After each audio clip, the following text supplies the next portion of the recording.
With the number of Chinese couples getting married in decline, scenes like this are becoming a rarer sight.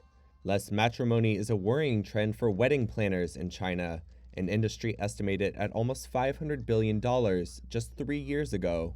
Yuan Jialiang ran a full-scale wedding planning business for almost a decade in Shanghai, before switching to wedding photography as demand for his services began to fall, and he hasn't looked back.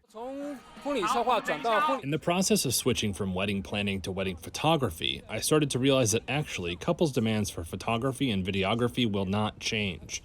No matter how the format of the wedding changes, no matter how the scales of the wedding changes, they still have the demand to record this precious time. So I found that I've made the right career change. China's wedding industry already hit a rough patch during the pandemic, when many couples delayed their ceremonies. There were 6.8 million marriages across China last year, which is 800,000 fewer than in 2021 and the lowest since the government began publishing the data in 1986. Now, a bigger threat looms in couples less willing to spring for an all-out wedding. Ceremonies in China are traditionally elaborate, expensive affairs, but wedding planners report that couples who do go for it are spending less. This drop in marriage registrations will likely exacerbate the decline in births in China, already one of the fastest aging societies in the world. Many cities deny unmarried mothers child raising or healthcare subsidies, and having children out of wedlock is often frowned upon. As the economy weakens and consumer confidence wanes, those in the industry are finding little cause for optimism.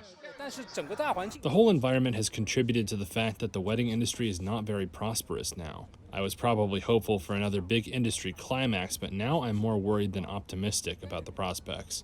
With high jobless rates and low household spending among the young and the middle class, Jewel Wang, who owns several stores in China selling designer wedding dresses, is staking the future of her company on wealthier clients that have weathered the economic downturn. COVID caused such a big impact on everybody's lives. As a market, we see an absolute downturn in spending. So all alongside, our strategy have been niche, niche, niche, niche.